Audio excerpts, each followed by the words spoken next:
So let's talk about a little bit of positive news. Let's go to the second bucket, tech. Big tech, big love. Now, I don't know if you know about this, but Facebook has a new emoji. They used to be called emoticons, right? But emoji about, really hugging each other and giving people like love and heart during this time of crisis. And, it's interesting to me, and Jana, I know many of your clients, and you'll talk about this, are in the tech world.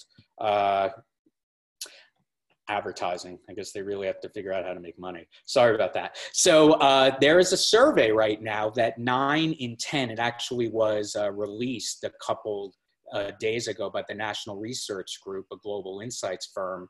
And this new study, whereas like Gallup before the coronavirus said that 60% of Americans believe that major tech companies were horrible for society.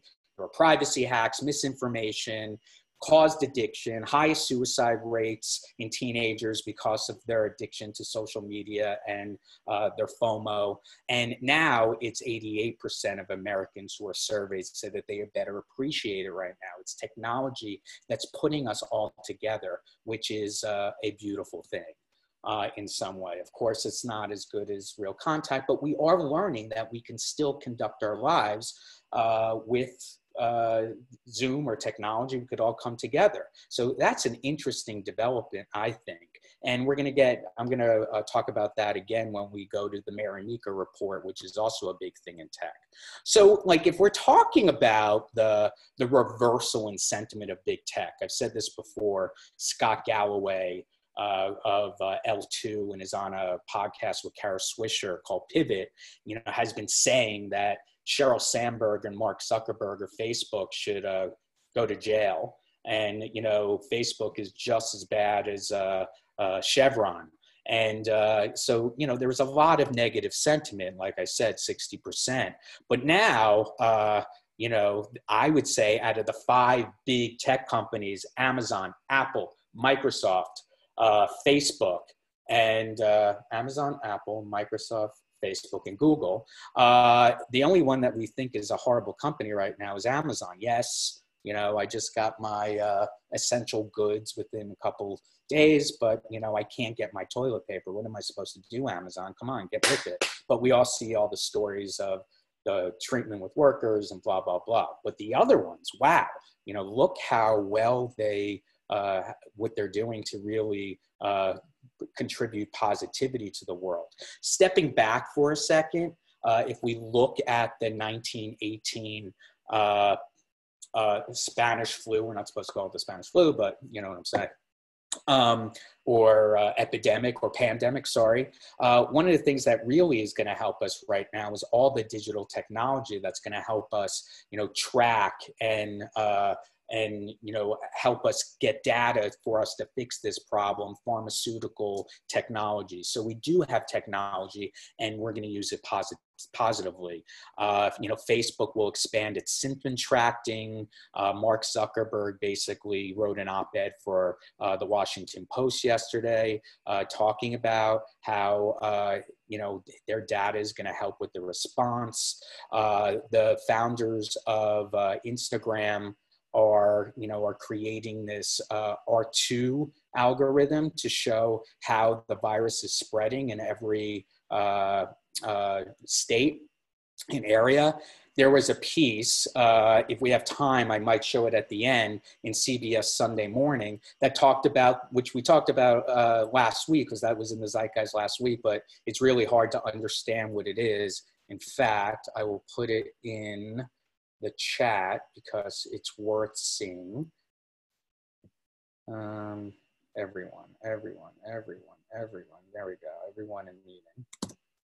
That really explains, well, first of all, Apple and Google come together to do this thing, which is unheard of. But David Pogue in CBS Sunday Morning explains how it works. You know what? Let's just do it for 2 seconds.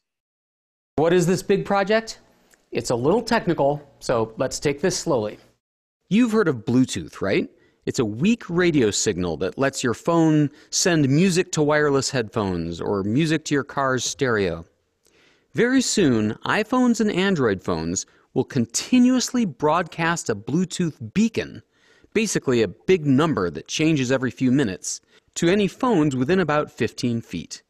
Meanwhile, of course, your phone is picking up the beacons from all other phones nearby. It remembers these interactions for 14 days. Now, here's the cool part. Suppose that a few days later, this guy tests positive for COVID-19. If he's willing, he can report his diagnosis in an app from a public health agency. At that point, everybody he's exposed in the last 2 weeks gets notified on their phones and advised to seek testing or quarantine. And to be clear... All right, so that's pretty cool.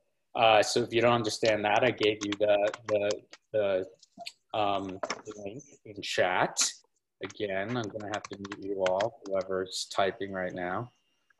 Why doesn't that continue, Zoom? Maybe I don't like technology. Anyway, so Mary Meeker actually just came out with the Corona Report. She launches every year Recode, basically the trends of the year of technology. She originally is from Kleiner Perkins, and now she has her own VC firm called Bond Capital. Complete genius. She, in the world of technology, media, marketing, healthcare, anybody in the startup world and legacy business world relies on her to tell us what we need to know. And she's very optimistic about what's going to happen in terms of the technological world. She did this privately, or gave Axios the ability to show this to everybody before anybody else. And I would say the takeaway is that we are going to see, and this is a good time, Jana, for us to pivot to you, Jana, because I know so many of your clients are in the technology world.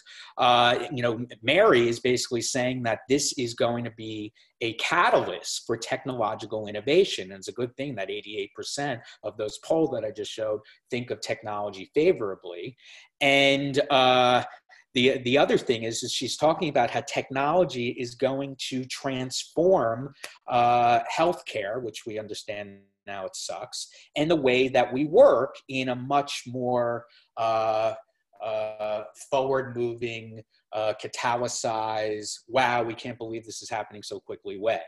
So I would say that that is the takeaway of her report, but of course it's a 28-page report.